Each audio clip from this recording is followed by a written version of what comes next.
Hey, back again. This is my AFC West prediction video. Starting at the bottom will be San Diego, and it's not because I don't want to put this. San Diego gets kind of cursed because they're a horribly run franchise, and what I mean by that is Drew Brees or not Drew Brees.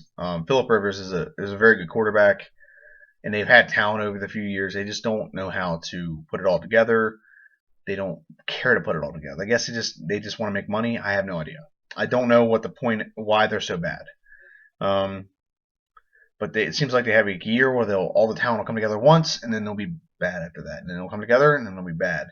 It never is consistency, okay? And coaching, no coaching consistency. It's a lot of things build up into one drastic thing, and it happens to affect their that bottom line, which is winning.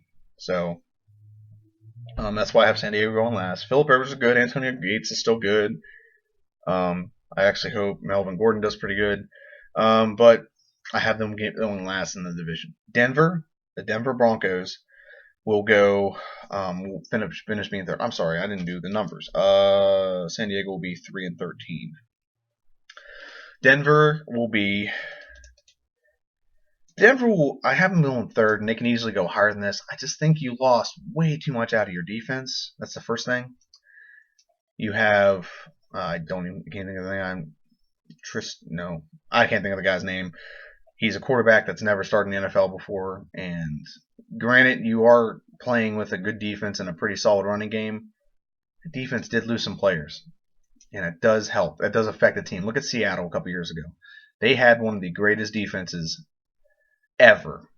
I would say ever. Like, physicality, just got after the quarterback, really just shut the run down everywhere, and just forced teams to throw the ball. And they just started gradually declining every year. And I think Denver's going to have that. You're going to have one good year where you can pay all these guys, and contracts are ending, so everyone wants to get paid, and you can't afford that the next year. So I think that is going to be a big issue. So I think they'll go about 8-8, 7-9. They'll go about 7-9. Can they go higher? Yeah, but this is my prediction. So Oakland, I think Oakland's going to come out of the basement, and they're going to be pretty darn good this year. I have them going about 9-7, maybe 10-6. They have really good players on that team. They are loaded. Okay, Derek Carr is Derek. Yeah, Derek. Very good quarterback. He's becoming a very good quarterback. He's still young, so he's got some improving to do, but he's becoming a very good quarterback. And you have good weapons around him. You have Amari Cooper, who good quarterback, good receiver.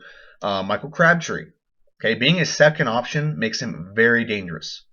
He's a first option on most teams, but being with Amari Cooper makes him a second option, and he's very dangerous as a second option. That guy is one of the most dynamic college football receivers like I've ever seen. There's a game he had against Texas in college, and to this day I just remember. He has such a great play to end the game. Such a good player. Such a fantastic football player.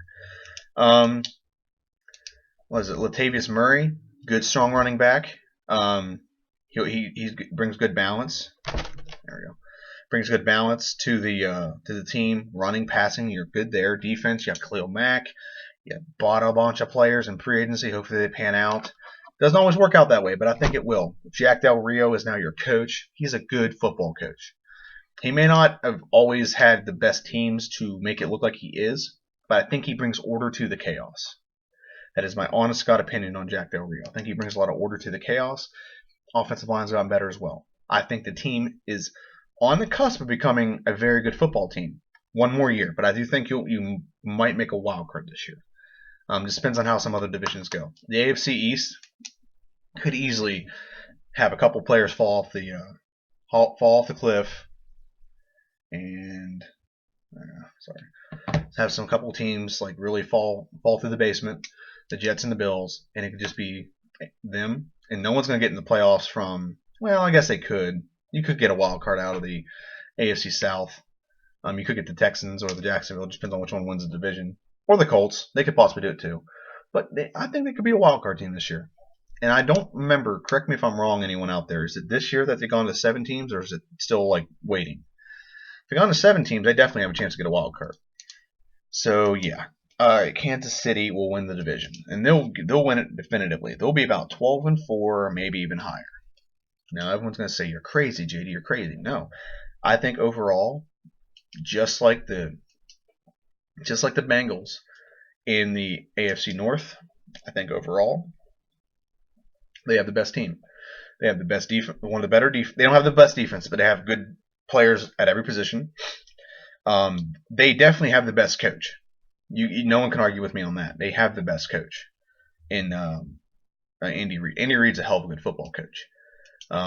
Eagles are probably kicking themselves for letting go of him. They are, because they've had nothing but chaos ever since. Offensively, they have a pretty good offensive line. Good running back core. My God, do they have a good running back core? Jamal Charles went down last year with an injury, and they never missed a step. Okay, you had Ware and some guy with a weird name. They have good. They're good around there, and they have good tight end. They have Kels. They have pretty decent receivers all around. So they have parts and pieces everywhere. And the quarterback, I think Alex Smith is a really good quarterback. He's one of my favorite quarterbacks to watch. First off, he's mobile. He can run the ball. He can easily just run for 10 yards, slide, and move the chains. Second, I really do think he's one of the smartest quarterbacks in the league. And the reason why I think that is because there's times when he's played, and everyone's always like, oh, he's a perfect game manager. I watched a couple games last year when he had to throw, he threw well. And he put the ball on the money, and he moved the chain. You watched the game against the Patriots last year, and I might actually do a video based on this.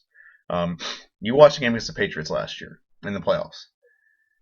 And they were down by, I think, 2 touchdowns or somewhere around 2 touchdowns, and he had to move the chains. And he had Macklin injured, and I don't remember the other receiver, the second receiver that he drafted that year. A lot of them were injured. He moved the ball down the chains. Now, if you want to argue clock management with me, I can't argue that because they did not manage the clock very well in that game. But Kansas City, he moved the ball very well down the field and still got the ball in the end zone. Okay? I do think he's a good quarterback. I think a lot of the times in the past, we were kind of prisoners of what he shows us versus what he is. I think he's such a smart quarterback. He plays the style that is most best for his team to win. That is the best possible style for his team to win. And like last couple years, being a game manager is the best way for him to win in Kansas City. Now you're adding offensive weapons to him.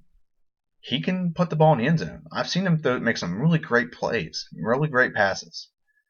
And with the running back core he has behind him, it makes him really dangerous on a bootleg. And he can run it.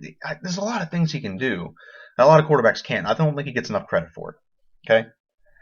So I think Kansas City will go about maybe as low as 10-6. It's possible, but 12-4. They had the couple games last year they should have won. They should have beat Denver game 2, but they end the season on a tear.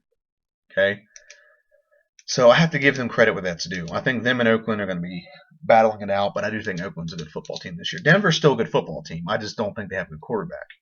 And when you lose a lot of pieces on the defense, it does have an effect. It does. I don't think it'll affect them as much as it will other teams, but they will take a step back from the Super Bowl champion. Very easily, any 3 of the top 3 can win this division. It just depends on health, injuries, just like any other division. That's it. That's it for the AFC videos. I'm going to start the NFC videos next. See ya.